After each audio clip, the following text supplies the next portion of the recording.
샬롬. 인사 나누시고요.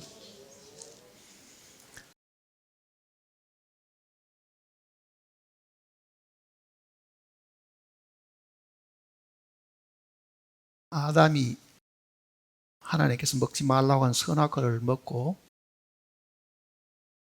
양심의 가책이 와서 날이 서늘할 동안에 하는 거 보니까 아마 해가 겨울 때쯤 되었는 모양입니다. 그늘에 이제 숨어 있었습니다. 양심의 가책 때문에. 하나님께서 아담아 네가 어디 있느냐 하고 사실은 불러셨는데요. 내가 하나님의 음성을 듣고 두려움으로 숨었나이다 이렇게 이야기했습니다. 선악과가 사람에게 준 것은 양심의 작용이 시작되었다는 이야기입니다. 오늘은 이 양심에 대한 이야기를 좀 같이 생각해 보려고 합니다. 양심이 만일 성경대로 화인을 맞았거나 양심의 기능이 만일 거의 마비 상태에 이른다고 하면요, 절대로 하나님을 믿을 수가 사실은 없습니다. 그리고 양심은 신앙의 제일 기본적인 요건입니다. 그러니 대부분 하나님을 믿지 않는 많은 사람들이 내뱉는 이야기는 하나님이 없다고 말을 하지만은 사실은 그 양심이 마비되거나 양심이 배가 파선할 때에 구멍이 뚫리면요, 배가 침몰하듯이 양심에 큰 구멍이 생겨가지고 하나님을 믿을 수 없는 그런 상황이 되어 있습니다. 개역 성경을 읽어보면 성구사전은 이 개역 성경에 나와 있는 그 내용을 가지고 성구사전을 만들었는데요. 그 양심이라는 그 단어가 구약에는 기록되어 있지 않습니다. 개역 개정에는 어떤 부분을 다시 양심이라고 고쳐놨지만은 본래는 구약 성경 속에 그 양심이라는 단어가 사실은 없고 마음 혹은 중심 이렇게 표현되어 있습니다. 그러니 양심이라는 단어가 구약에는 다윗왕 같은 경우는 사울의 옷자락을 뱀으로 인해 가지고 마음의 찔림을 받아 이렇게 표현되어 있잖아요. 마음의 찔림을 받아. 그 마음의 찔림을 받는 그 표현이 신약 성경에는 정확하게 양심이라는 단어로 묘사가 되어 있습니다. 신약 성경 속에 양심이라는 단어가 제일 많이 언급되는 것이 어딘지 아세요? 디모데전서입니다. 디모데전서를 한번 보시겠습니다.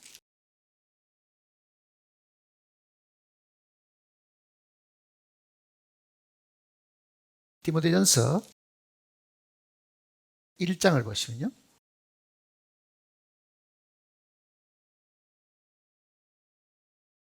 5절입니다. 이 교훈의 목적은 청결한 마음과 선한 양심과 거짓이 없는 믿음에서 나오는 사랑이거늘. 여기 지금 1장 5절에 지금 양심이라는 단어가 나옵니다. 1장을 보시면요, 18절부터 보시겠습니다. 아들 디모데야, 내가 내게 이 교훈으로서 명하노니 전에 너를 지도한 예언을 따라 그것으로 선한 싸움을 싸우며 믿음과 착한 양심을, 여기도 뭐 착하다는 말이 선한 걸 말합니다. 선한 양심을 가지라. 어떤 이들은 이 양심을 버렸고 그 믿음에 관하여는 파선하여느니라. 그 믿음이 파선하는 경우는 양심 때문에 그렇다. 양심이 마비되어 버리면 믿음이 파선된다. 믿을 수가 없다는 그런 뜻입니다. 3장도 보시면요, 9절입니다. 3장 9절. 깨끗한 양심의 믿음의 비밀을 가진 자여야 할지니. 또 4장도 보시면 4장 2절입니다. 자기 양심이 화인을 맞아서 외식함으로 거짓말하는 자들이라. 여기도 지금 양심이라는 표현을 썼습니다. 그런데 디모데 이 전서 내용 속에 벌써 이렇게 매 장마다 양심이라는 단어를 많이 기록을 하고 있는데, 사도 바울이 고린도전서나 후서여 혹은 이 사도행전 내용 속에도 양심이라는 단어를 몇 번씩 사용을 했습니다. 오늘 이 양심에 대한 부분을 깊이 좀 생각을 해보면, 왜 믿음 생활에 양심이 중요한가 하는 것을 알 수 있습니다. 우리의 믿음은 양심을 따라 하나님을 믿는 겁니다. 그러니까 양심이 마비되거나 양심이 제대로 기능을 할 수 없으면 하나님을 믿을 수가 사실은 없습니다. 그러니까 뻔뻔스러운 사람, 거짓말 잘하는 사람, 그리고 죄 짓고도 별로 양심에 가치가 없는 사람은요, 믿을 수가 없습니다, 하나님을. 왜 그러겠어요? 이 지구상에 아름다운 많은 색깔이 있는데요, 이 색깔을 구분하는 것은 결국은 우리의 눈이 하는 겁니다. 그런데 우리 눈에 만일 이상이 생겨가지고 색을 분별하지 못하는 생명 환자가 있다고 하면요, 아무리 좋은 색깔이 있어도 그는 인식을 할 수가 없습니다. 사물이 잘못된 게 아니라 그 사물을 인식할 수 있는, 분별할 수 있는 능력이 자기 속에 사실 없는 거잖아요. 그러니 밖에 있는 아름다운 이 색깔을 분별하는 것이 우리 눈 속에 있다고 하면 양심이 하는 일은 뭐 하는 것이냐? 죄를 깨닫게 하는 거잖아요. 죄는 분명히 있는데 죄를 죄로 인식할 수가 없으면 스스로 죄 없다고 생각하겠지요. 적녹생명이라는 것은 붉은색하고 녹색을 구분을 못한 겁니다. 두 가지 색깔이 똑같이 보이면은요, 내 눈에 똑같이 보이기 때문에 나는 끝내 하나라고 이야기할 거라고요. 그런데 분명히 색깔은 두 가지지만은 그 두 가지 색깔이 자기 눈에 똑같이 보이면은 아무리 설명을 해도 그 사람은 알아들을 수가 없고 믿을 수가 사실 없는 거잖아요. 왜 믿음의 양심이 제일 중요하냐면은 바로 이것 때문에 그렇습니다. 양심이 마비되어 가지고 그 양심을 통해 가지고 죄를 깨닫지 못하거나 그 양심을 따라 하나님을 알지 못하면요, 아무리 죄를 설명하고 하나님을 설명해 줘도 자기는 그게 하나로 보이거나 두 가지 색깔이 하나로 보이는 생명처럼 같이 보이면요, 아무리 설명해도 알아들을 수가 사실 없는 겁니다. 그러니 복음을 듣고도 많은 경우 못 깨닫는 사람들이 사실 많잖아요. 오랜 시간이 흘러도 전혀 똑같은 이야기하고 그렇게 되는 그 이유가, 첫 번째는 양심 때문에 그렇다는 것을 기억을 하셔야 됩니다. 양심 때문에. 그러니 이 양심을 정말 하나님 앞에 깨끗하게 유지하는 것이 구원받고 난 이후에도 굉장히 중요하다는 걸 생각해야 됩니다. 자, 우리는 구원받고 난 이후에도 굉장히 뻔뻔스러운 사람들을 들어봅니다.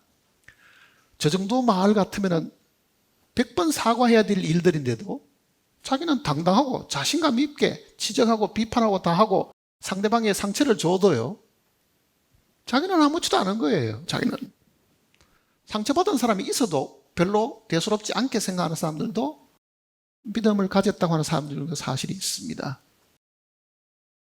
그 사람은 신앙생활 하기가 사실은 굉장히 힘듭니다. 왜? 하나님께서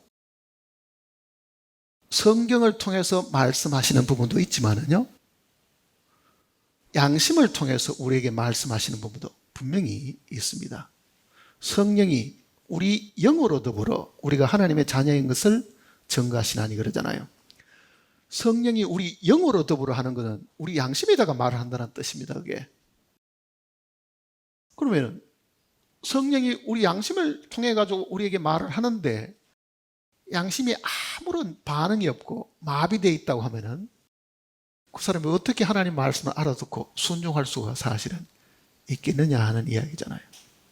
그러니 양심이 무엇이며 양심의 기능이 뭔지 이 부분을 우리가 조금 이 생각을 해 보려고 합니다.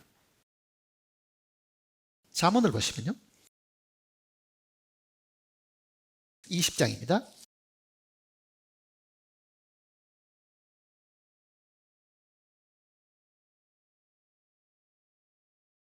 20장 27절입니다.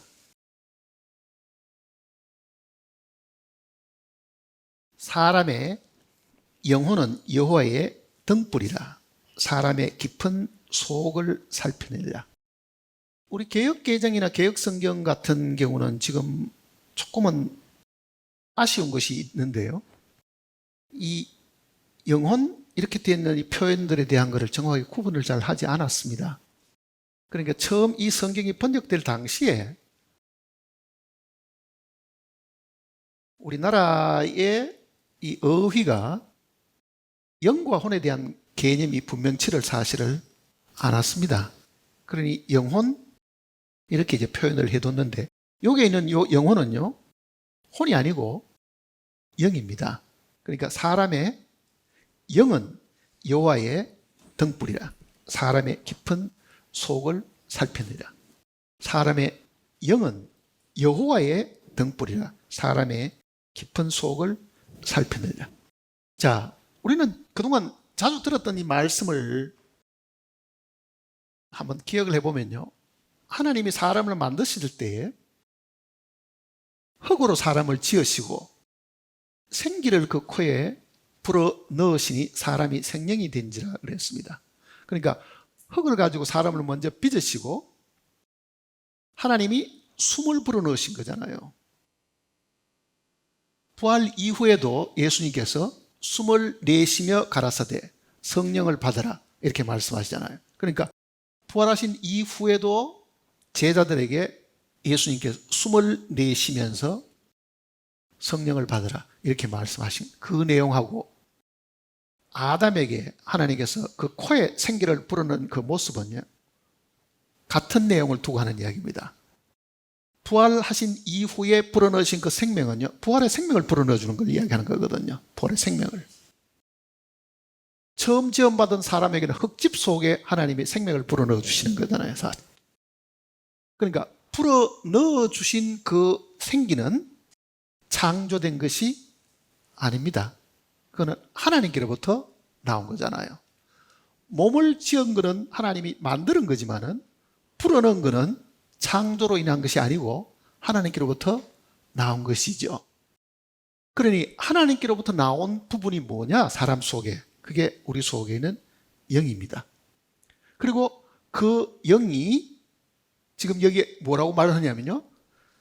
우리의 영이 된 거죠. 불어넣은 그 영이 사람 속에 들어오니까 사람의 영이 되었죠. 그런데 사람 속에 있는 그 영은 사람에게서 나온 게 아니고 하나님이 주신 거기 때문에 뭐라고 말합니까? 사람의 영은 누구라고요? 여호와의 등불이다. 이렇게 말씀하신 거죠. 그러니 내 속에 있는 것이기는 하지만은 하나님이 불어넣으신 그 영은 하나님 것인데 내 속에 있으니까 내 영이 된 것이다. 그 표현입니다. 그러니 우리 속에 하나님이 자기의 생명, 즉 영을 불어넣어 주셨는 것은 그게 창조된 것이 아니고 하나님께로부터 나왔기 때문에 죽으면 어떻게 되느냐? 흙은 여전히 땅으로 돌아가고 영은 그 주신 하나님께로 돌아가기 전에 이렇게 표현했잖아요. 그러니까 흙은 시험을 받은 거기 때문에 땅 속에 들어가고 이 속에 하나님이 불어넣어 주셨던 그 영은 다시 하나님께로 돌아간다. 그 이야기를 지금 전도서 내용 속에 이야기를 하고 있는 겁니다. 그러니까 지금 여기 지금 20장 27절에 사람의 영은 여호와의 등불이라 하는 이 표현을 잘 먼저 기억을 하시기를 바랍니다. 욥기를 한번 보시면요. 32장입니다.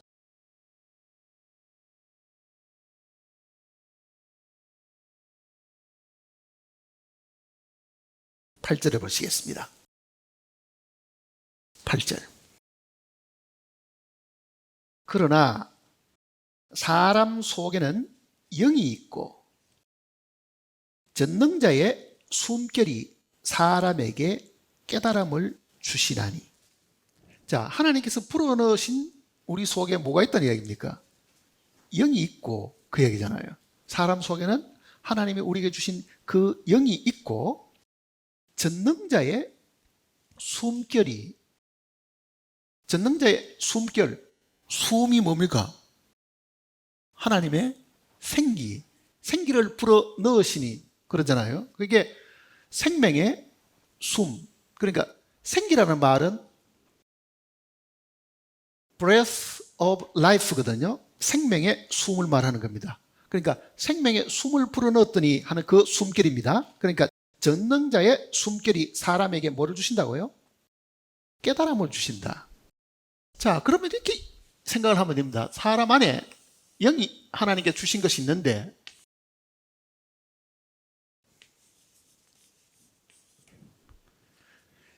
영을 일깨우는 것은 영이 하는 거잖아요. 그런데 여기는 전능자의 숨결하는 이 전능자의 숨결이 영감을 불어넣으시는 겁니다. 영이 이 영에게 접촉을 사실 하는 거죠. 그러니까 이게 분명히 전능자의 숨결이 사람에게 깨달음을 주신다 그러죠. 깨달음을 주신다. 디모데 후서를 한번 보세요. 디모데 후서 3장 16절입니다.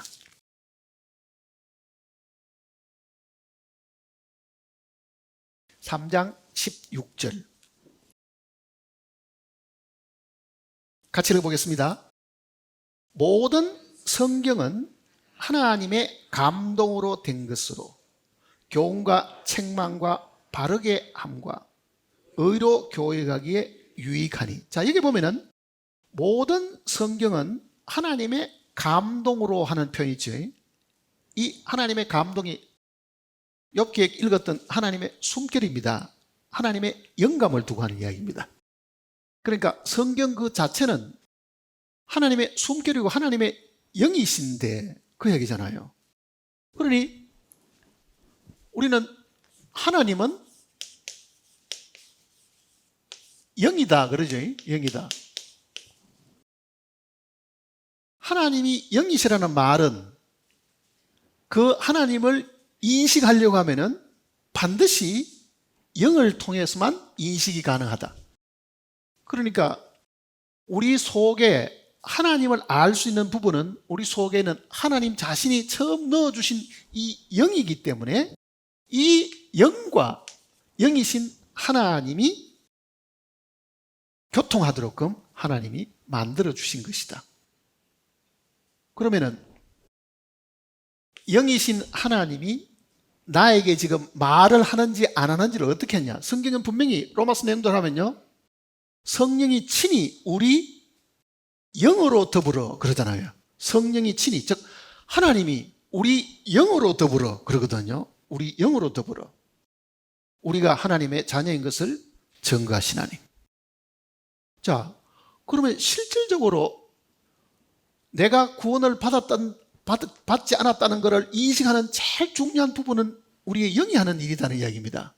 그러니까 어느 날 내가 구원을 받았다고 내가 내 입으로 육신으로 시인할 수 있는 거는요, 육신으로 시인했기 때문에 구원받은 게 아니고 먼저 안에서 뭐가 있습니까? 하나님의 영이 내 영을 통해 가지고 구원의 확신, 죄사함의 확신을 주신 것이 먼저고 그게 입으로 나오는 겁니다. 반대로 하는 거는 속이는 거잖아요, 사실은요. 반대로 하면은.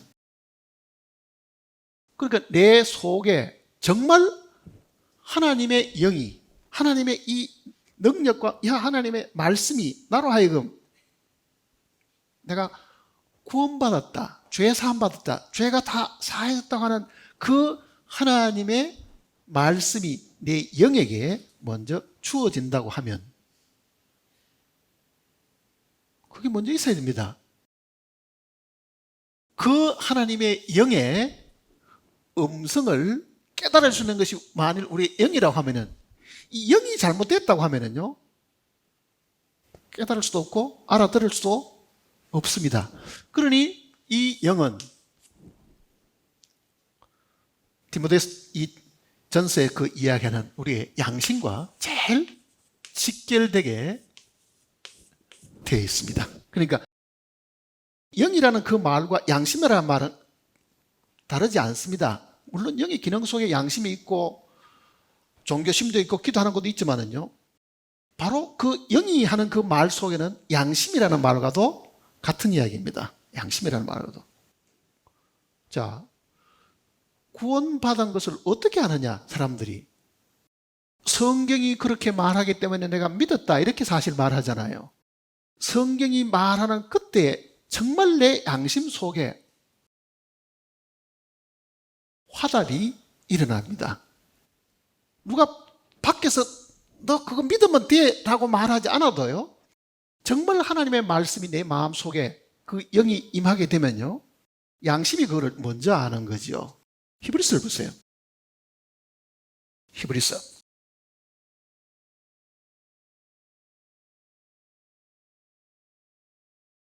9장을 보시면요,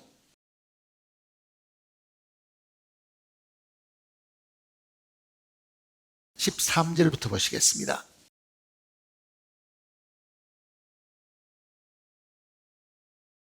13절.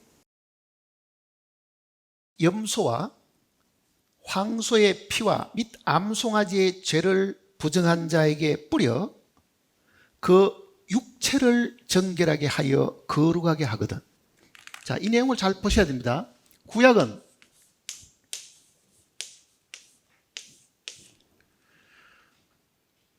짐승의 피를 뿌려가지고 1년에 한 번씩 정결함을 입죠.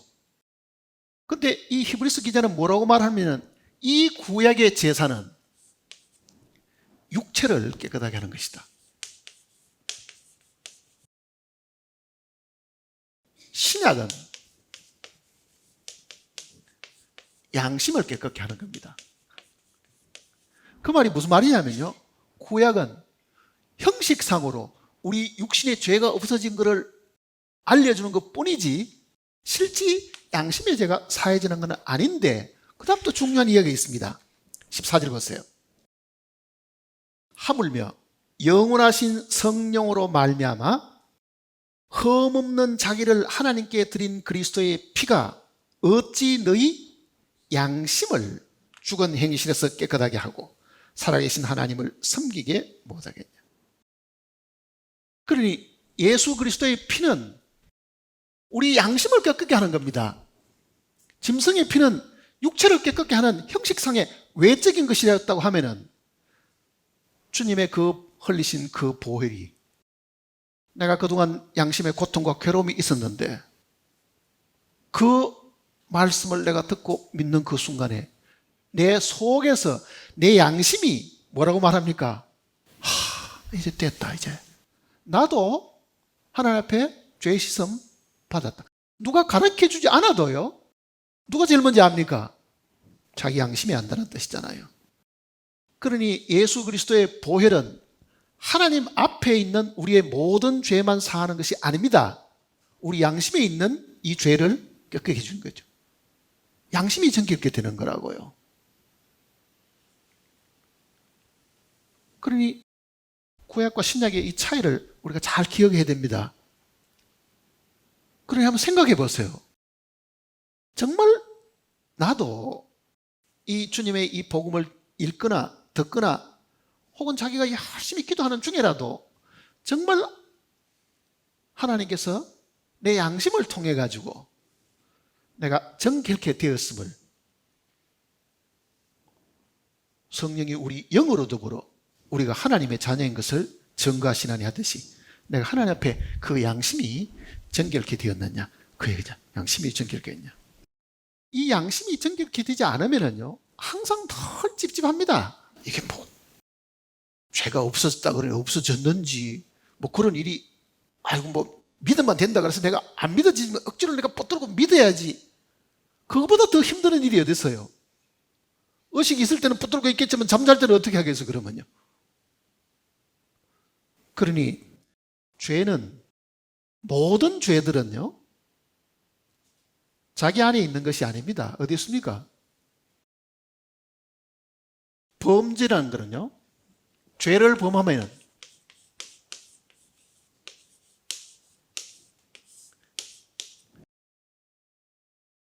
내가 이 땅에 태어나서 지었던 모든 죄들은 내가 다 기억을 못합니다. 그러니 그 죄는 내 기억 속에 남아있는 것이 아니지요. 내가 죄를 지으면 그 죄는 하나님 앞에 다 기록이 되어 남아있는 거예요. 그러니까 설령 내 기억 속에 사라지고 다 기억을 하지 못하는 것까지도 하나님 앞에는 낱낱이 기억이 되고 있겠지요. 그러니 구약이나 신약이 공통적으로 하는 이야기는 뭐냐? 우리의 죄가 하나님 앞에 있다. 그 얘기잖아요. 우리의 죄가 하나님 앞에 있다. 그러니 많은 사람들이 기도하는 동안에 죄를 어떻게 씻느냐 하면요, 눈물을 흘리면서 자기 속에 어떤 도둑질한 거, 거짓말한 거, 이게 기억나가지고 이거를 주님 앞에 열심히 고백합니다. 그러니 그 사람의 죄는 어디에 있습니까? 자기 기억 속에 있고 양심이 그거를 콕콕 찔러줘가지고 괴로운 거예요. 그래서 눈물로 기도를 하고 나면 뭔가 좀 후련함을 느끼지요. 이 카타르시스, 배설작용이 있기 때문에 그 죄의식이 있던 거를 눈물로 기도를 계속하면 씻음을 받은 것 같이 느끼잖아요, 사실은요. 그러니 지었던 죄를 내가 회개했으니 요 안에 있는 죄가 씻어졌다고 믿는 것이 대부분 종교생활하는 사람이 그렇게 죄를 씻으려고 하잖아요. 그러나 우리의 죄는 자기 안에 죄가 있는 게 아닙니다. 지었던 그 모든 낱낱이 범죄들은요, 하나님 앞에 있는 거예요, 사실은요. 하나님 앞에. 치매 걸려가지고 죄를 하나도 기억 못하고 치매 걸린 이후에 양심의 송사가 요만큼도 없다 하더라도요, 내가 지었던 치매 걸리기 전에 죄들은 다 어디 있다는 이야기입니까? 하나님 앞에 다 있다는 이야기잖아요. 그러니 죄가 정결함을 입는 것은 내 안에서가 아니고 어디서 해결돼야 됩니까? 하나님 앞에서 해결돼야 되죠. 하나님 앞에서.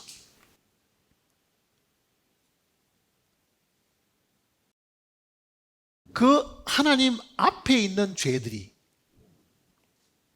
계시록 말씀대로 하면은 그 앞에 책들이 펴 있고 또 다른 책이 펴졌으니 곧 생명책이라. 책들이 펴 있고 그거는 우리의 일생이 그게 다 기록되어 있다는 이야기입니다. 그러면은 그 죄의 장부가 그대로 남아 있는데 내 기억 속에서 그것만 지우기만 하면은 심판주 앞에 있는 그 죄의 장부 속에는 죄들은 어떻게 될 것이냐, 그 얘기잖아요. 그러니 죄의 사함은, 이 범죄에 대한 죄의 사함은요,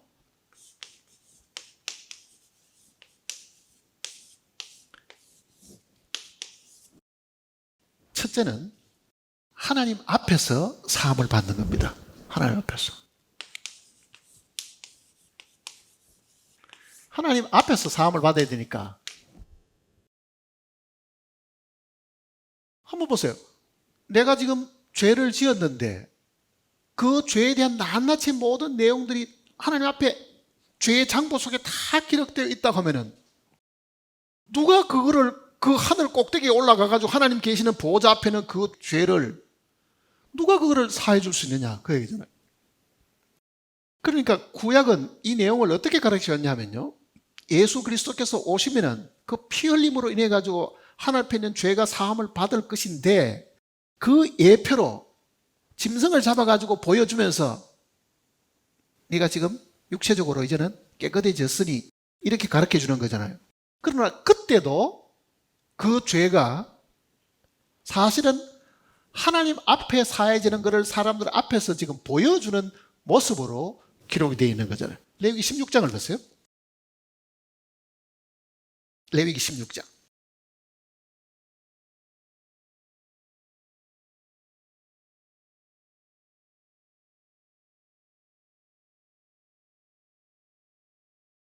(29절입니다) 레위기 16장은 대속죄일에 어떤 일이 생기는가 하는 것을 이야기하는 건데요, 이 대속죄일 날 딱 하루 대제사장이 지성소 안에 들어가서 하나님께 피를 드리는 그날을 두고 하는 이야기입니다. 그날 어떤 일이 생기느냐? 29절 보세요. 너희는 영원히 이 규례를 지킬지니라. 일곱째 달 곧 그 달 10일에 너희는 스스로 괴롭게 하고, 스스로 괴롭게 한다는 건 무슨 말입니까? 자기 죄를 다 하나님께 인정하고 그 죄로 인해서 고통당하는 거죠. 아무 일도 하지 말되 본토이든지 너희 중에 거하는 거류민이든지 그리하라. 30절 같이 읽어보겠습니다.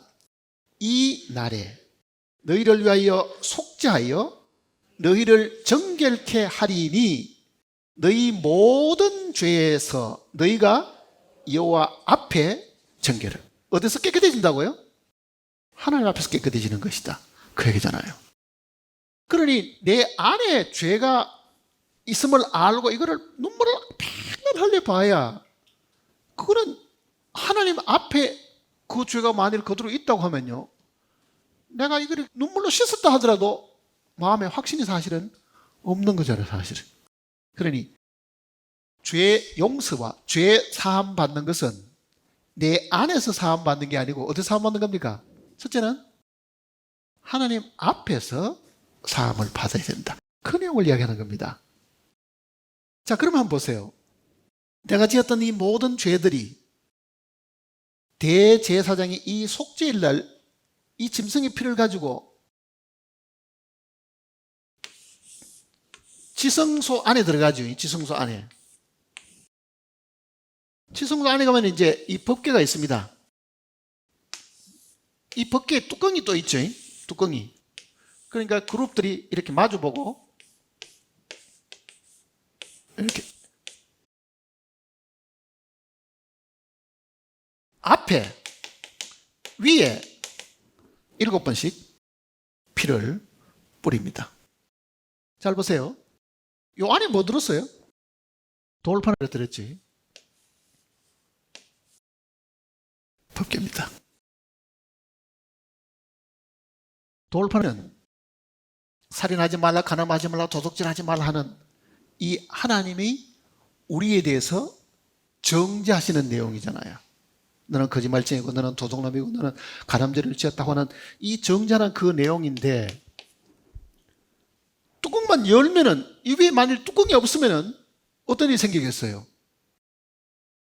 계속 너는 살인을 했어, 너는 도둑놈이야, 너는 거짓말쟁이야 계속 이야기하겠죠. 그런데 뚜껑을 덮어가지고 여기다가 피를 뿌려놓으면은 어떤 일이 생기겠어요? 내가 거짓말한 그 죄는 벌을 받았다. 그게 피잖아요. 피 흘림이 없으니까, 사함이 없으니까. 그러니 안에 있는 법은 우리를 정죄하는 것이고 위에 있는 피는 그 정죄를 어떻게 하는 겁니까? 무효화시키는 거죠. 내가 거짓말한 것이 사실이고 도둑질하는 게 사실이다. 나는 도둑놈이었어. 그러나 나는 그 죄값을 생명으로 치렀는데, 이게 예수님의 포일이잖아요, 사실은요. 그러니 여기에 송사하고 있는 이 부분,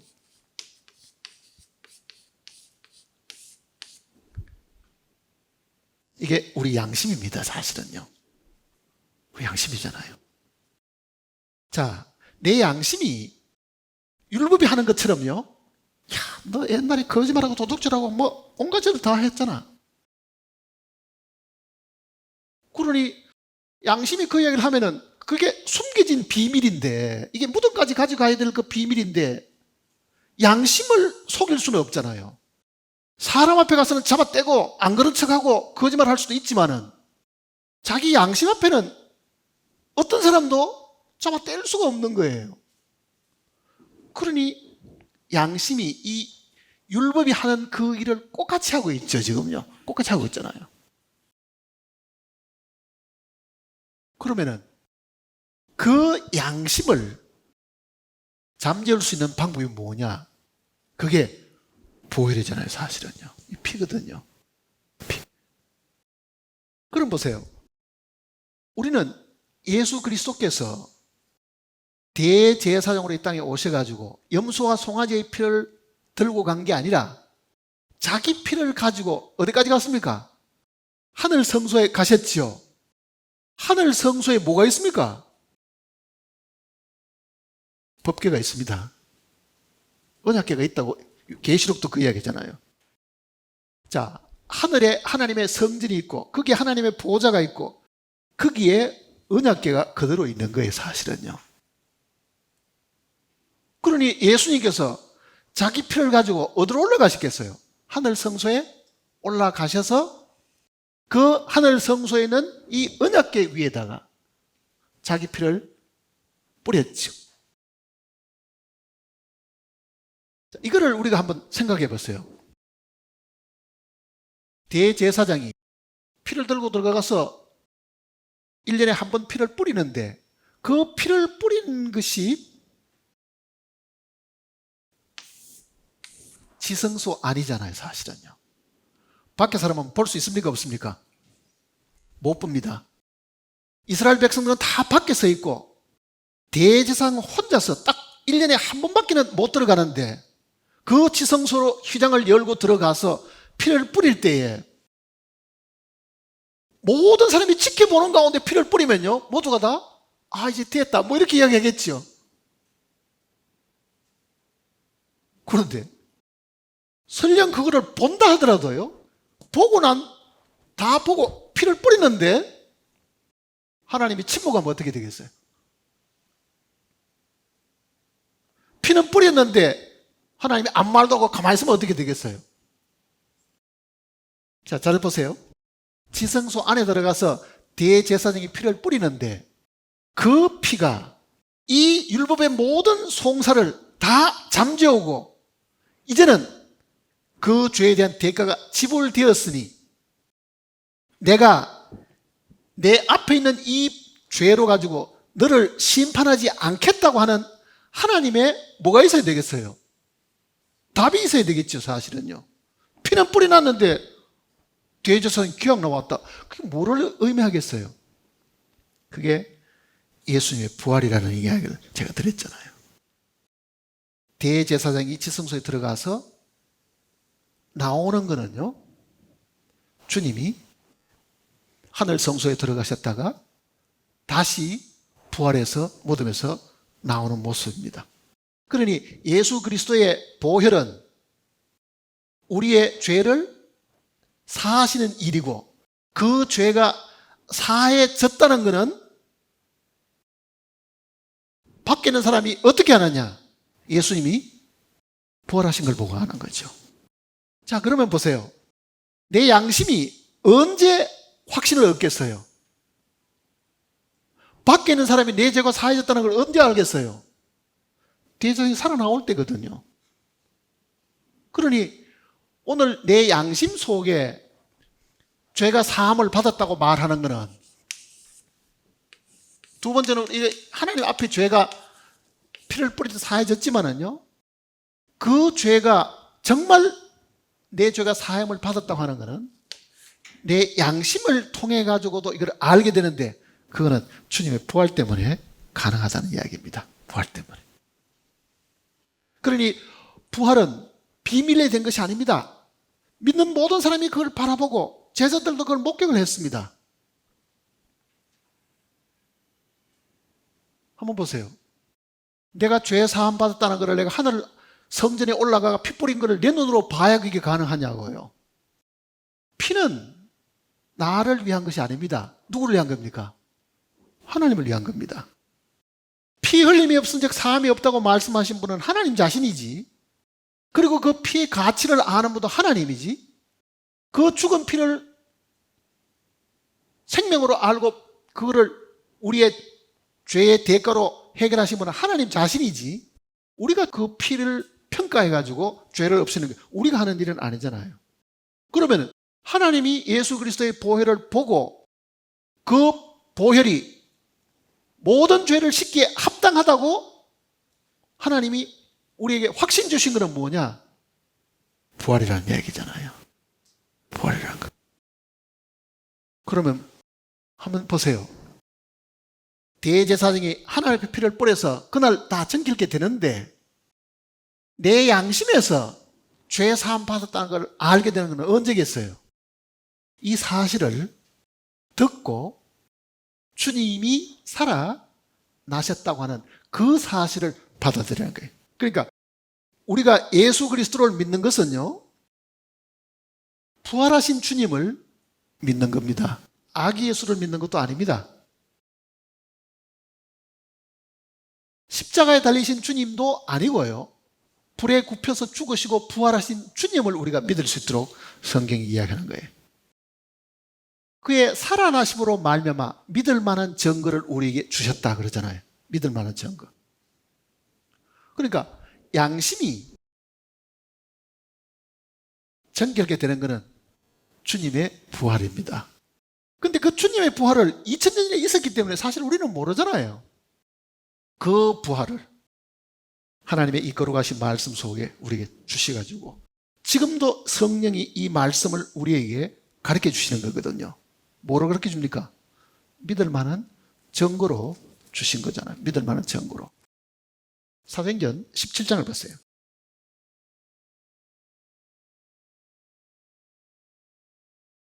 사도행전 17장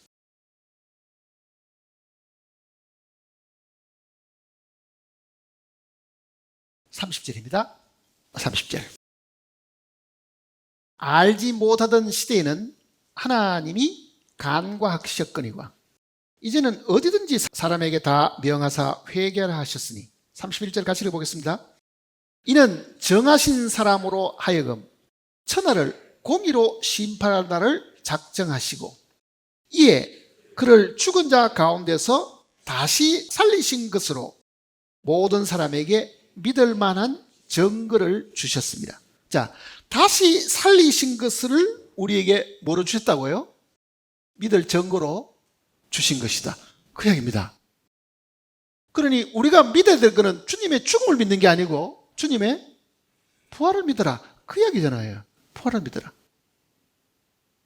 근데 우리는 대부분 부활은 그동안 잘 몰랐고요.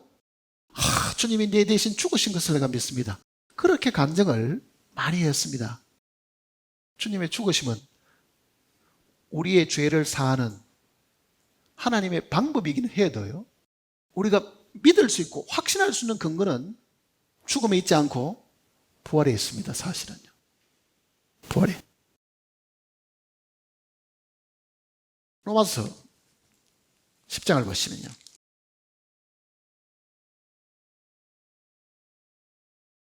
잘 아시는 구절입니다.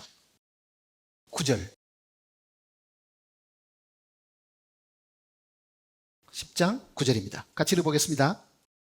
내가 만일 내 입으로 예수를 주로 시인하여 또 하나님께서 그를 죽은 자 가운데서 살리신 것을 내 마음에 믿으면 구원을 받으라.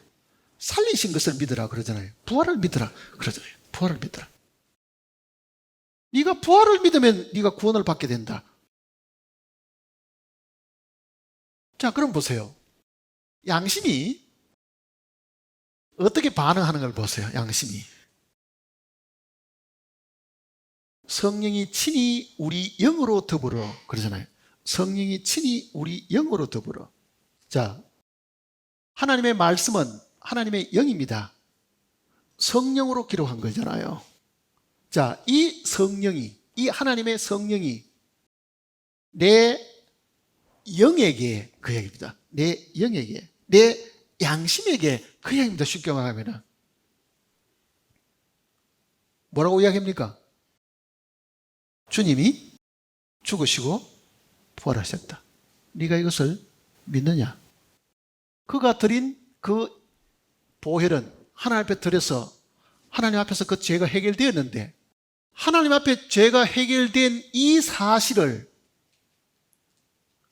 네가 믿을 수 있도록 내가 예수 그리스도를 다시 살려 보냈으니, 네가 예수 그리스도의 다시 살아나신 그 사실을 보면 하나님 앞에 사함받은 것이 네 양심 속에도, 네 영 안에도 뭐가 된다고요? 확신이 온다. 그렇게 말하는 겁니다. 쉽게 말하면은. 예수님의 하늘 성소에 들어가서 피 흘리신 것은 하나님의 마음을 만족하게 하신 것이지만은 그 하나님 앞에 죄가 해결됐다는 걸 이 지구상의 사람이 아무도 모르는데 하나님의 성령이 이 기록된 말씀을 통해서 사람들 귀에다가 들려주게 되면 그 하나님 앞에 사함받았던 그 사실의 증명이 뭐냐? 주님이 다시 살아난 것인데 그 살아난 것을 네가 보면 너도 네 양심이 즉 이 영이 깨끗함을 입게 된다. 그 내용을 이야기하는 겁니다. 로마서 5장을 보세요.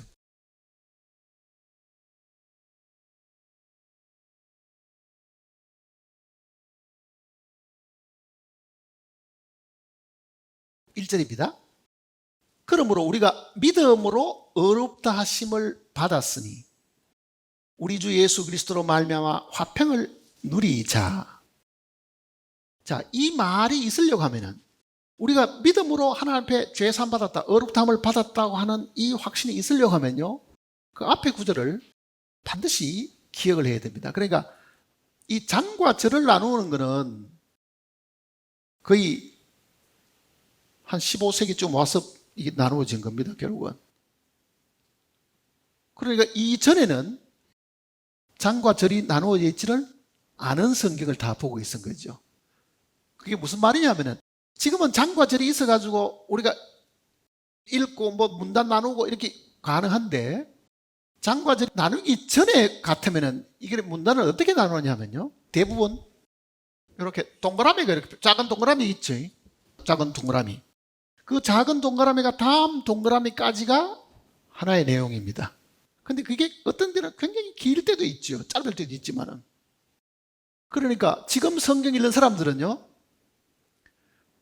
오늘 5장까지 읽었다 이렇게 끊지 말고 앞에 4장 마지막의 부분이 5장을 지나가지고 중간쯤 와서 끝날 때도 있으면 어디 끊어야 되겠어요?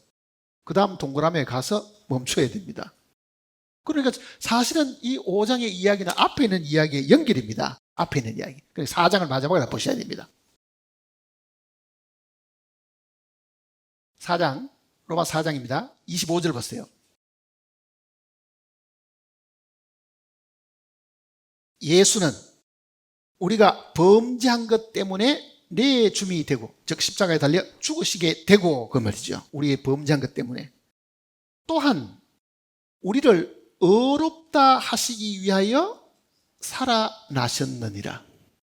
자, 예수님의 죽음은 우리 죄의 문제를 처리하기 위한 것인데 그 예수님이 죽으신 그것이 죄의 문제가 처리되었다는 것을 우리에게 확신시켜 주는 것은 어디에 있다고요? 그의 부활에 있다. 그 내용을 이야기하는 겁니다. 만일 예수님이 십자가에 달려 죽으시고 부활하지 않았으면요, 설령 우리가 깨끗해 있다 하더라도 그걸 어떻게 알겠느냐, 그 말을 이야기하는 겁니다. 그러니 예수 그리스도는 우리의 범죄함 때문에 줌이 되고 우리를 의롭다 하시기 위하여, 우리가 죄 시선 받고 이제는 하나님 앞에 무죄라는 것을 우리에게 가르쳐 주기 위해 가지고 부활하셨다. 그러면은 하나님 앞에 죄가 정결게 된 것은 하나님 앞에 우리가 올라가지 않는 한 알 수가 없습니다. 그렇잖아요. 그 하나님 앞에 우리가 의롭다함을 얻었다는 그 하나님의 마음을 우리가 알 수 있는 것은 주님의 부활이죠. 그 부활이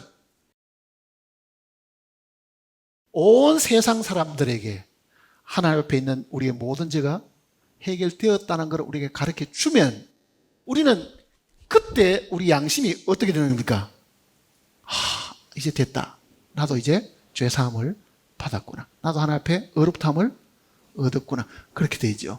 그게 성령이 우리 영으로 더불어, 즉 이 성경을 통해서 하나님이 우리에게 주님이 부활하셨다는 그 사실을 알려주면은 그걸로 통해서 나도 내 양심 안에서 깨끗함을 잊게 된다. 근데 만일 한번 생각해 보세요. 이 양심이 제대로 작동을 안 한다고 한번 생각해 보세요. 그러면은 이게 무슨 소리인지 알아들을 방법도 없고 양심이 거의 기능이 마비되면은요, 이거는 신앙생활도 할 수 없고 구원도 사실은 받을 수가 없다. 그 내용을 지금 이야기하려고 합니다. 다시 이제 디모데전서를 보세요. 이제. 디모데전서 1장 18절부터 보세요.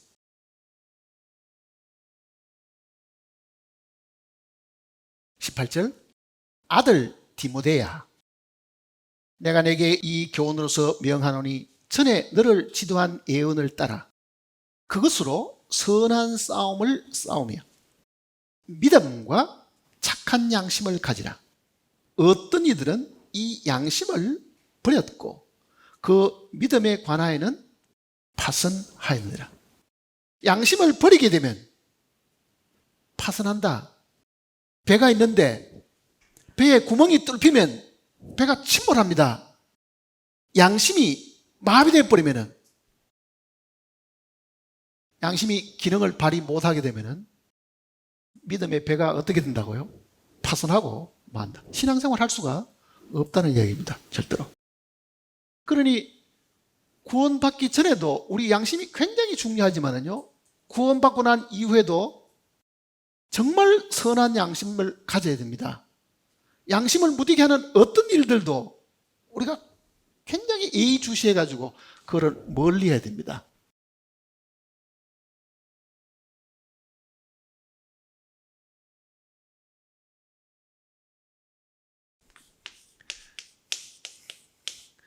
이 양심이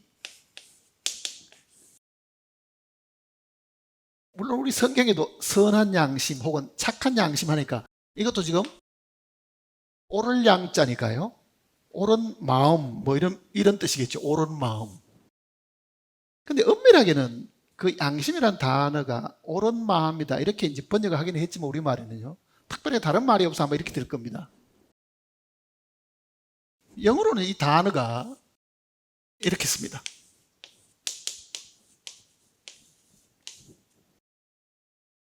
conscience라는 단어가 있는데요. conscience. 자세히 보면 이거는 science죠. science. con 하는 말은 영어의 con이라는 단어는 with라는 뜻입니다. with. 뭐뭐와 함께라는 뜻입니다.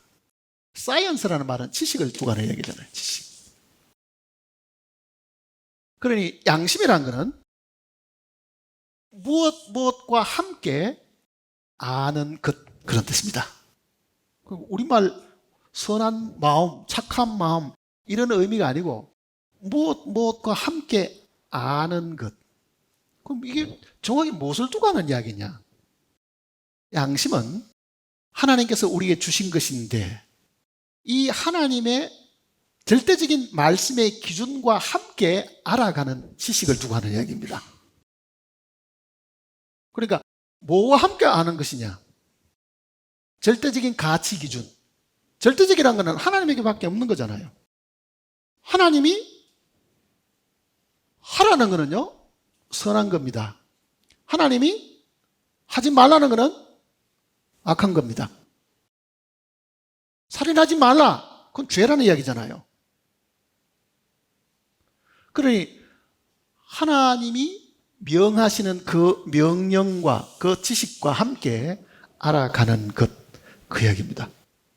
그러니까 하나님의 지식이 부족하면 양심의 기능도 떨어지겠죠, 사실은요. 양심의 기능이 떨어지는 거죠. 그러니 로마서 내용은 저희가 마음에 하나님 두기를 싫어하며, 하나님 두기를 싫어하는 게 뭡니까? 하나님의 말씀을 그 마음에 두기를 싫어하며 그 속에 하나님의 말씀이 없으면 그 뜻입니다. 쉽게 말하면. 그러니까 그 하나님의 말씀과 더불어 알아가는 것인데 이거는요 그 자체가 선이냐 악이냐가 아닙니다. 마치 집에 온도계가 있다고 가정해 보세요. 온도계는 방의 온도가 내려가면 수온주가 쑥 내려갑니다. 그 수온지를 쳐다보면 이게 영하로 내려갔네 이러지요. 온도가 높으면 쑥 올라갑니다. 이거 이렇게 온도가 높아져서 그러니까 수온주는 방의 온도를 높이거나 낮추는 역할을 하지는 않지요. 뭘 하는 겁니까? 현재 방 안의 온도가 높으냐 낮으냐를 가르쳐주는 일만 하는 거잖아요. 양심이 꼭 같은 겁니다. 양심은 우리로 하여금 이것이 하나님 앞에 선이냐 악이냐 하는 것을 가르쳐 주는 것이지, 그 양심 자체가 선한 일을 하게 하고 양심 자체가 악을 막아주는 능력이 있는 것은 사실은 아닙니다. 선과 악을 보여주는 기능밖에 못해요. 왜 그렇습니까? 타락의 결과입니다. 아담이 이 선악과를 먹고 범죄한 이후에요, 그 양심의 기능이 어떠냐? 선을 알아도 선을 행할 수가 없고 악을 알아도 악을 제지할 만한 능력이 없습니다. 그런 상태로 선악을 알게 된 거예요. 그게 오늘 우리에게도 똑같잖아요. 보세요. 내 부모를 공경하라. 내 부모를 공경하라. 하나님이 하라는 것은 선한 거죠. 그러니까 부모를 공경하는 것은 하나님 앞에도 이게 선한 일인데 우리가 들었습니다. 부모를 공경합니까 안 합니까? 바빠서 못하고 돈 없어 못하고 뭐 자식 키우느라고 못 가고 뭐 잊어버리고 사는 거예요 결국은요. 그러니 결국은 그게 선한 것인 줄 알아도 우리가 실행을 못하는 상황인 거예요. 그게 죄가 되는 거잖아요 사실은요. 거짓말하는 것이 죄란 걸 다 알지만은 거짓말 안 하고 사느냐고요. 하루 동안에 거짓말 한 번도 안 하고 삽니까? 적당하게 둘러대고 숫자도 적당하게 부풀리고 100% 거짓말 안 해도요 말 속에 거짓이 다 숨어 있습니다. 아이고 반갑습니다. 하나도 안 반가워도 만나면은 반갑다고 이야기하는 것이 인간 사회에 무슨 예의처럼 되어 있잖아요. 장사꾼들이 손님 들어오면 뭐라고 말합니까? 아이고 어서 오세요 뭐 어쩌고 저쩌고 뭐 왜 물건 팔아먹기 위해서 이제 그 얘기를 합니다. 근데 사실은 그 고객을 안 왔으면 딱 좋겠어. 올 때마다 뭐 물건을 깎지요 뭐 물건이 잘못됐다 잔소리하지요. 그런데 정작 자기 집 찾아오는 그 고객한테 오지 마라 소리는 못하고 장사하니까 오는 동안에 내가 물건을 팔아먹는 동안에는 뭐라고 이야기해야 되겠어요? 반갑지 않아도 반갑다고 이야기하는 거예요. 그게 거짓말이잖아요 사실은요. 그러니 사실은 우리는 선을 알아도 선을 행할 능력도 없고 악을 알아도 악을 제지할 능력이 없는 그런 상황 속에서 우리의 양심이 지금도 작용을 하고 있습니다 사실은.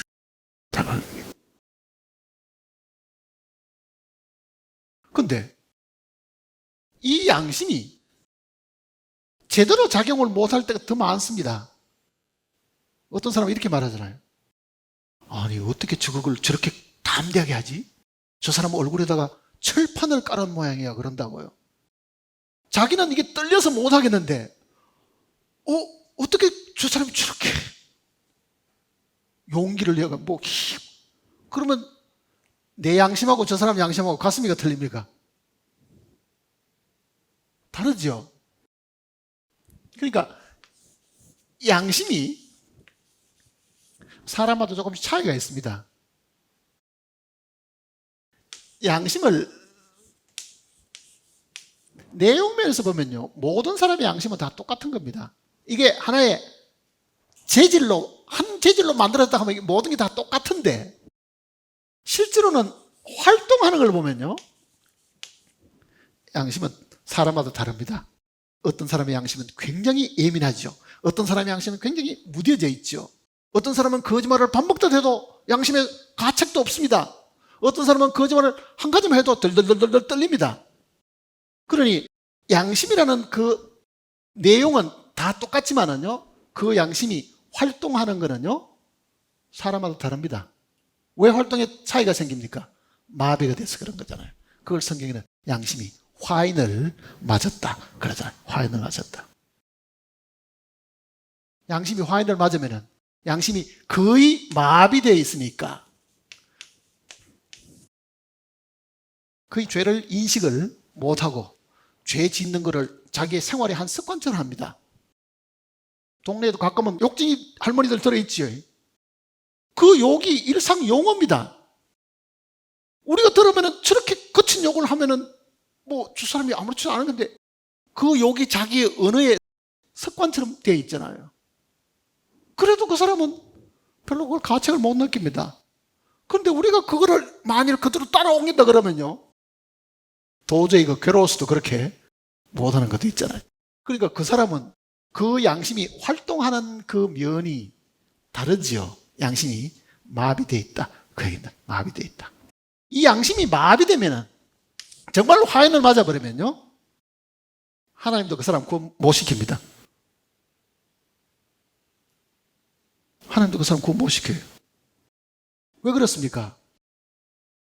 구원은 죄 사함으로 말미암는 구원이죠.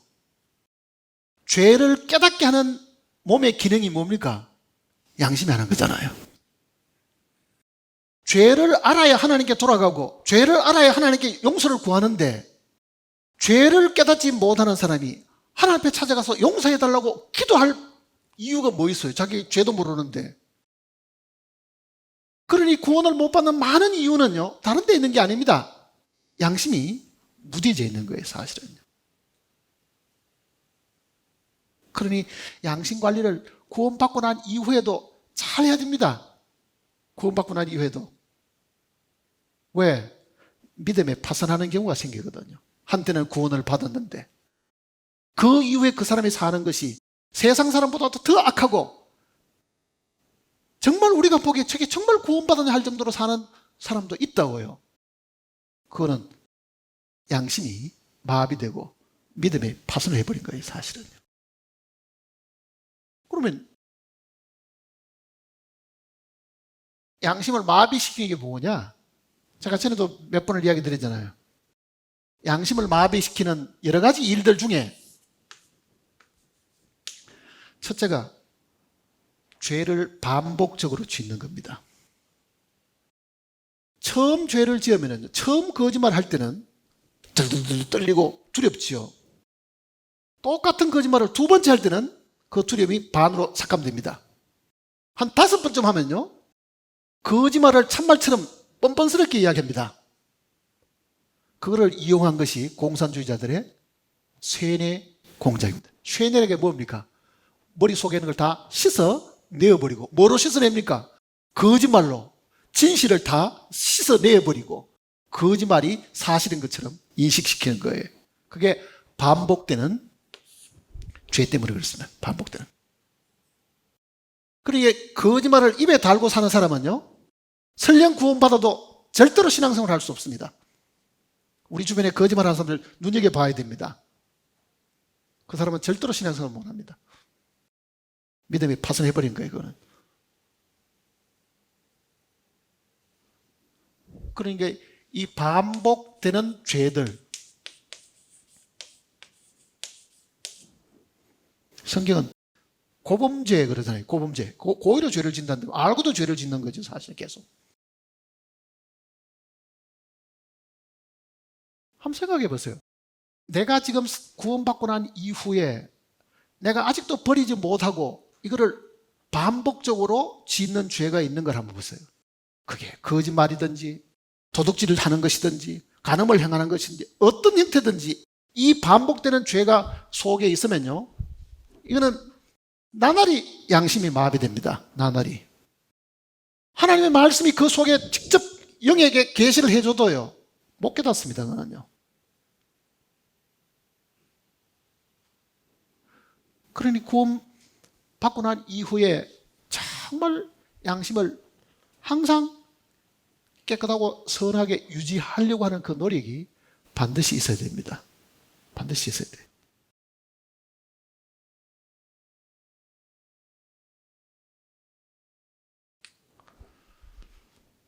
양심을 마비시키는 것 중에는 술이나 마약이 반드시 들어갑니다.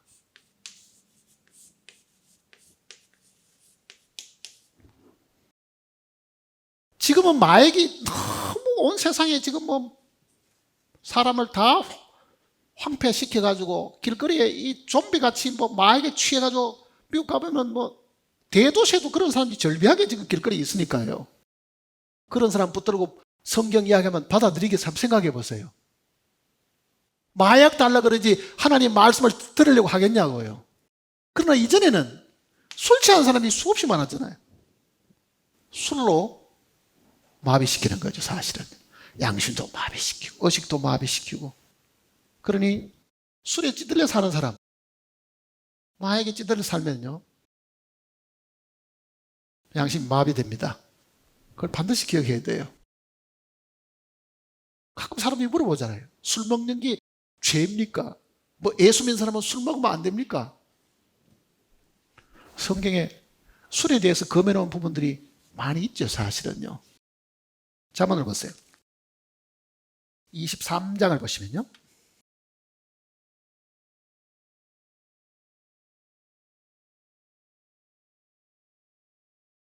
잠언 23장.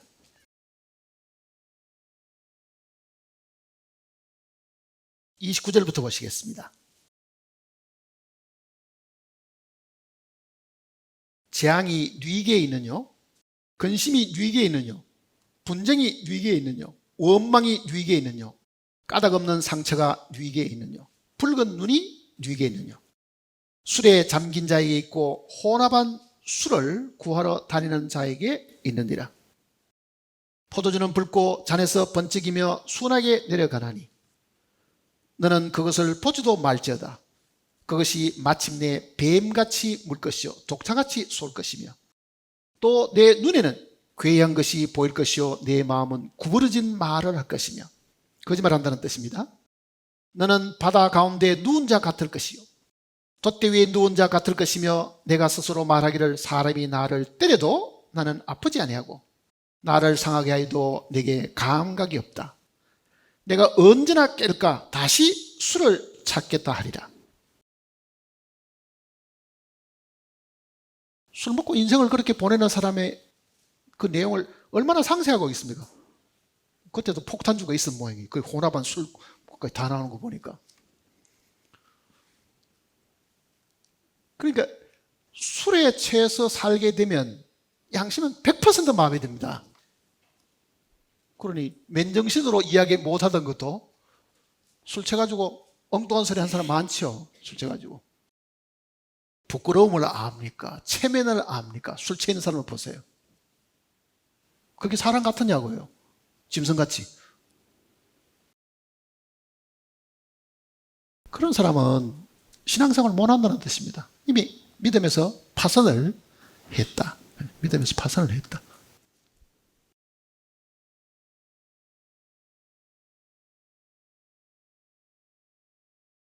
가끔은 그리스도인들 중에서도 반주하는 사람들을 제가 들어합니다. 꼭 상체를 놓고 소주라도 한 잔씩 마셔야 뭐 음식이 잘 넘어간다나 그래가지고 부지런히 마신 사람도 있다고요. 물론 그 개인들이 그걸 어떻게 하나님 앞에 다루는지는 저는 잘 모릅니다. 그러나 술을 한 잔 마셔가지고 채지 않는 사람은 만일 한 5잔 먹어서 챈다고 하면요, 한 잔 먹었을 때 벌써 5분의 1은 채 있습니다. 사실은요. 5분의 1은 마비가 되어 있는 거하고 똑같은 거예요. 사실은요. 그러니 성경이 우리에게 검해놓은 이 많은 부분들은요, 정말 우리가 늘 신경 써서 생각을 해야 됩니다. 신경 써서.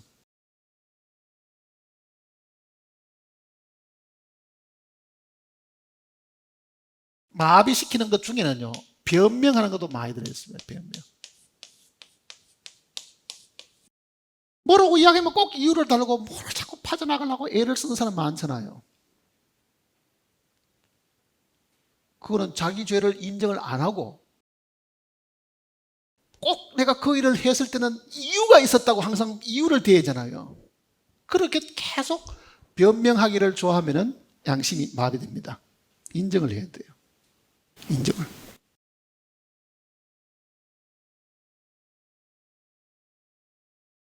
그러니 하나님 앞에 사는 사람은 제일 먼저 조심해야 될 부분이 뭐냐?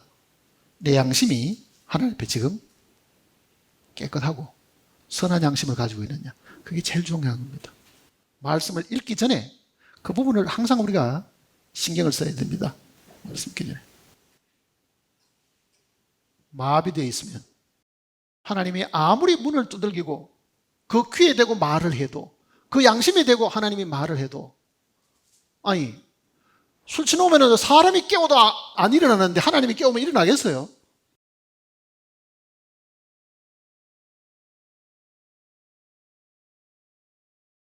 믿음이 파선한 사람이 있었기 때문에 디모데전서에도 믿음이 파선하였느냐 그렇게 말하잖아요. 믿음에 대해서 파선했다.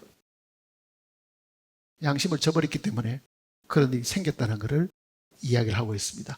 그러니 만일 우리가 어떤 사람에게 복음을 전하려고 하면요, 마음속에 이 부분을 생각해야 됩니다. 이 사람이 양심이 그래도 살아서 그래도 뭔가 양심적으로 살려고 하는 사람인가?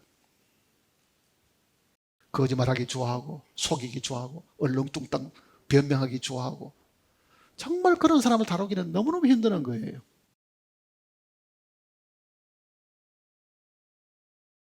사도 바울의 이야기를 보세요. 사도행전 23장을 보시면요.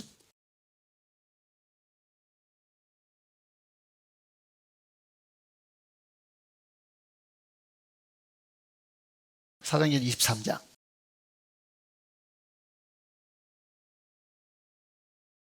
1절을 같이 읽어보겠습니다. 바울이 공회를 주목하여 이르되 여러분 형제들아, 오늘까지 나는 범사에 양심을 따라 하나님을 섬겼노라. 이게 제일 중요한 이야기입니다. 나는 매사에 양심을 따라 하나님을 섬긴 것이다. 매사에 양심에 꺼리낌 없이 살았다. 그 내용을 이야기하려고 하잖아요. 매사에. 예배당에 나왔을 때만 양심 지키고 사는 게 아닙니다. 일상생활 속에 있어서도 나는 양심을 따라 하나님을 섬기고 사는 사람이다. 여기서 말하는 형제들은 구원받은 사람들을 두고 하는 이야기 아닙니다. 유대인들은 다 육신적으로 다 그네들은 한 백성이고 한 형제 자매라고 생각하는 거예요. 그게 공회는 사내들인을 말하는 거잖아요. 사내들인. 그 당시에 종교재판 수조 같은 거거든요. 그러니 그 사람들은 믿음을 가진 사람은 아니지만 유대교에 있는 사람들이거든요. 그네들을 향해 가지고 나는 하나님 앞에 양심껏 지금 살고 있다. 나 양심을 속인 일이 없다. 그 내용을 지금 이야기하는 겁니다. 24장도 보시면요. 24장 14절을 보세요. 그러나 이것을 당신께 고백하리이다. 나는 그들이 이단이라고 하는 도를 따라 조상의 하나님을 섬기고 율법과 선지자의 글에 기록된 것을 다 믿으며 성경을 다 믿고 있죠. 그 다음에 그들이 기다리는 바 하나님께 향한 소망을 나도 가졌으니 곧 의인과 악인의 부활이 있으리라 함이니이다.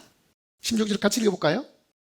이것으로 말미암아 나도 하나님과 사람에 대하여 항상 양심에 끄리낌이 없기를 힘쓰나이다. 내가 지금 구약 성경을 다 믿고 있는 사람이다. 부활의 소망도 내가 가지고 있다.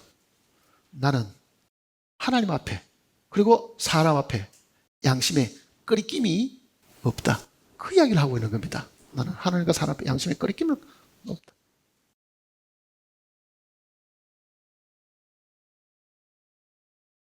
그러니 만일 우리가 진정으로 우리의 이 영 속에, 우리의 양심 속에 하나님 말씀을 알아들으려고 하면요, 우리의 양심이 어떻게 돼야 되겠어요? 굉장히 예리해야 됩니다. 양심에 끄리낌이 없어야 돼요, 사실은. 그러니 양심의 끄리낌을 가지고 백날 성경을 읽거나 들어봐야 소용이 없습니다. 안 그렇습니까? 구원을 받았기 때문에 마음대로 살아도 되느냐고요. 구원을 받았기 때문에 양심을 속이고 살아도 되느냐고요. 믿음이 반드시 파산합니다. 하나님 앞에 가서 반드시 그 사람은 추궁당한다고요. 그런데 보통은 경험상 우리가 알고 있는 게 뭡니까? 구원받고 난 이후에 우리의 양심이 굉장히 예민하다는 걸 알잖아요. 그전은 죄를 죄로 몰랐던 것도 구원받고 난 이후에는요, 조그마한 것도 어떤 일들이 생기려고 하면은 즉시 양심의 경고가 먼저 오는 것을 우리가 경험을 한 사람들이잖아요. 요즘도 그래요? 요즘도 그러냐고요? 그렇게 돼 있어야 됩니다. 그런데 요즘은 그때만큼 양심이 예민하지도 않고 그저 적당하게 둘러대고 적당하게 변명하고 적당하게 뭐 말을 꾸며내도 별로 양심이 나에게 지적해 주지 않는다고 하면요, 그 양심은 병들어 있고 그 양심은 지금 마비되어 있는 겁니다. 회개하지 않는 죄가 남아있고 숨겨놓은 죄가 있고 하나님 앞에 고백하지 않는 죄가 남아있으면 양심은 100% 마비됩니다.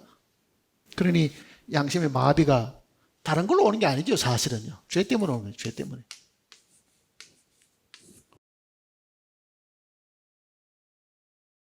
그래, 하나님 앞에 이 사도 바울이 말하는 것처럼 항상 나도 하나님과 사람에 대하여 항상 양심에 거리낌이 없기를 힘쓰나이다.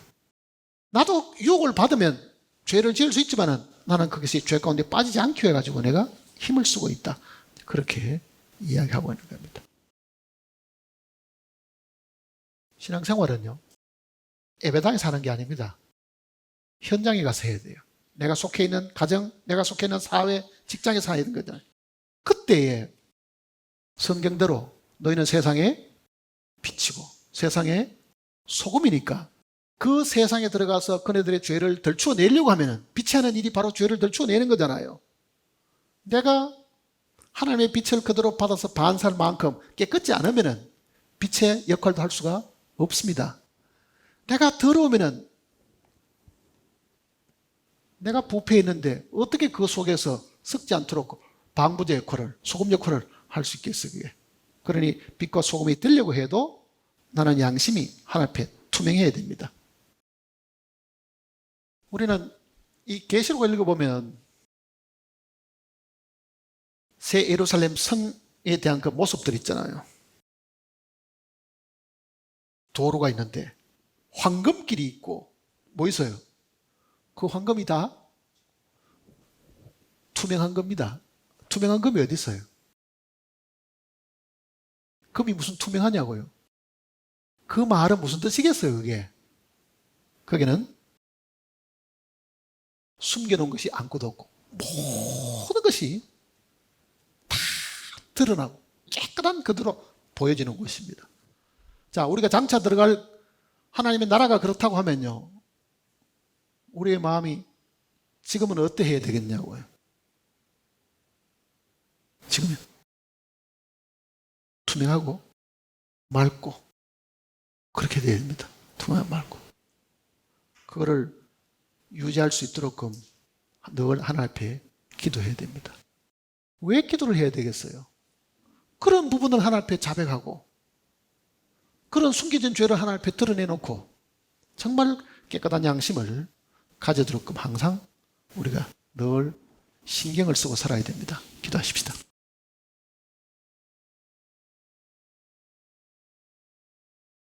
아버지 하나님, 주 예수 그리스도의 보혈로 우리를 깨끗게 해주셨지만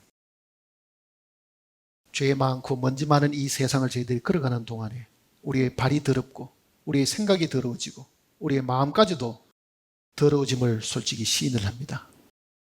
그러나 주님께서 우리에게 늘 씻을 수 있는 물을 주셨고 깨끗게 유지하도록 부탁하셨습니다. 혹 우리 중에 죄 가운데 빠져 있으면서 벗어나지 못하는 영혼이 있을까 심히 두렵습니다. 우리의 마음속에 죄를 죄로 알지 못할 만큼 양심이 마비된 자가 있을까 심히 두렵습니다. 주님께서 각 심령들의 마음을 두들겨 주시고 권고하시고 일깨우심으로 다시 주님 앞에 우리의 죄를 자복하고 청결한 양심을 가지고 항상 하나님을 우러러 바라볼 수 있도록 인도해 주시옵소서. 마음이 청결한 자가 하나님을 본다고 하셨으니 참으로 우리의 마음이 얼마나 깨끗해야 하나님을 볼 수 있을지 항상 신경 쓰고 살아가는 저희들이 되게 도와주시옵소서. 주님 만날 때에 숨겨놓은 죄와 자백하지 않는 죄로 인해서 심한 책망을 받는 영혼들이 우리 중에 아무도 없게 하시고 매일의 삶 속에서 하나님 앞에 우리의 죄를 자복하고 항상 깨끗한 양심을 가지고 살고 바울의 고백처럼 하나님과 사람 앞에서 정말 양심에 거리낌이 없도록 하려고 하는 이 노력을 버리지 않도록 주님께서 우리를 붙들어 주시옵소서. 주님 만날 때 정말 주님께로부터 책망받는 자들이 우리 중에 아무도 없도록 늘 기도하고 늘 깨어서 우리 자신을 돌아보고 지키는 저희들이 되게 도와주시옵소서. 우리 주 예수님의 거룩하신 이름으로 간절히 기도드립니다.